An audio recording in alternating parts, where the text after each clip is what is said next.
kutengeneza leo. Ikiwa bado hujaondoka duniani hapa, una nafasi ya kutengeneza leo. Watu wa Mungu mnaosikia mlioko huko, neema ya wokovu bado ipo. Msifikirie kuwa niko nahubiria hawa hapa, niko nahubiria wote mliosikiliza. Neema ya wokovu bado ipo. Hayo maisha ulionayo ni ya muda mchache sana. Hayo mali unayojivunia ni ya muda mdogo sana.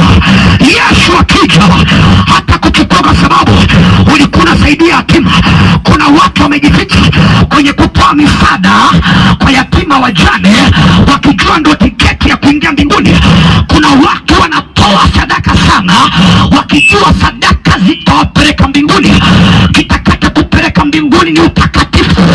Yesu anasema kwamba pasipo utakatifu hakuna mtu atakayeingia mbinguni. Hatutaingia mbinguni kwa sababu tumetoa sana. Hata kama umemnunulia mchungaji wako gari, ikiwa roho yako haina utakatifu, my friend, utabaki. Mungu hahongwi chochote. Usifikirie kuwasaidia yatima ndio njia ya kumuhonga Mungu. Mungu hahongwi, mtu wa Mungu. Hiyo unayofanya, unajitafutia baraka ambazo atakupa hapa duniani, lakini ishi ya kwenda mbinguni. Na ndio maana watu hata ambao hawajaokoka wakisaidia watu, Mungu anawabariki, kwa sababu ukitoa ni njia ya kubarikiwa, lakini kutoa sio njia ya kwenda mbinguni. No.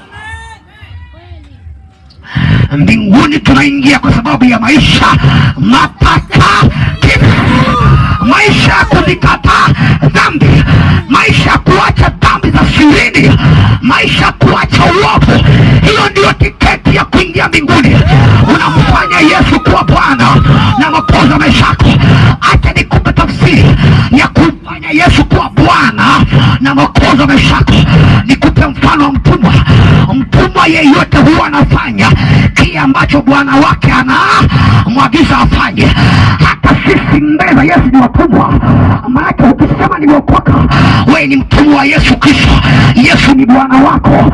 Atakachotaka ufanye, hakikisha unakifanya.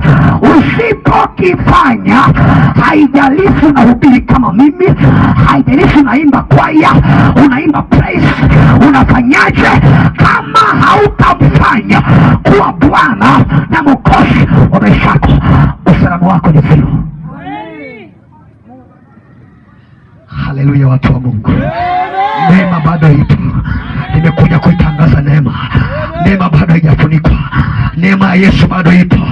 Ikiwa bado Mungu amekupa pumzi, maana amekupa muda wa kujirekebisha. Ukiona umeamka asubuhi, jua Mungu amekupendelea. Kuna kitu Mungu anakihitaji kwako. Amekuongezea muda wa kurekebika. Kuna watu wanalala kama wewe, wamelala jana usiku, tena wakiwa hawana hata homa, hawana hata maumivu ya kichwa, lakini ameamka amekauka, amekuwa ni kama mtu, lakini amelala kama wewe. Jiulize, Mungu amekupa neema ya kuamka, maana bado Mungu anakupendelea sana. Nisikilize watu wa Mungu. Kuna watu wamepita barabarani leo, wamepata ajali wakafia hapo hapo, wamevuka barabara ngapi, lakini Mungu amekutetea. Maana Mungu amekupa nafasi ya kurekebika. Watanzania mnisikilize, niko mahali hapa, Yesu yuko mahali hapa, anaona hiki ambacho nakifanya. Hautasema sikusikia. Siku ile ya mwisho utakaposema kwamba Baba sikusikia, Yesu atakuonyesha hii picha. Utaniona mbele yako, kuna kioo kitokea mbele yako.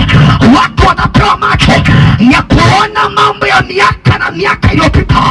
Watafumbuliwa macho utakapoanza kujitetea ya kwamba Yesu, mimi nilikuwa hivi, mimi sikusikia Injili.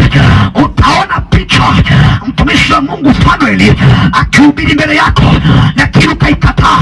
Ukasema mimi bado ni kijana, bado nina nguvu ya kutesa dunia, bado nina vimada siwezi kuviacha. Nisikilize mtu wa Mungu, hivi vimada utaviacha tu. Ipo siku utakufa, hautaondoka navyo, wala havitakutetea. Hata kama babako ni kiongozi wa dini, hata kutetea mbele za Mungu, kwa kuwa ulikuwa umezaliwa na baba yako mchungaji. Hata mimi baba yangu ni pastor, alikuwa ni kiongozi mkubwa wa dini, alikuwa ni kiongozi mkubwa wa kanisa, alikuwa askofu. Lakini nitakapofika mbele za Mungu, Mungu hata nisamehe kwa sababu baba yangu alikuwa ni mchungaji. No. No. Hapana. Hapana. Usijifariji kwa chochote. Yesu bado yupo. Yesu bado anakuita. haijafungwa. Hii neema ikifungwa, kina mama Morogoro, neema haijafungwa. Hii neema ikifungwa, haitafunguliwa tena. Simama juu, simama juu, simama juu, simama juu hapo ulipo.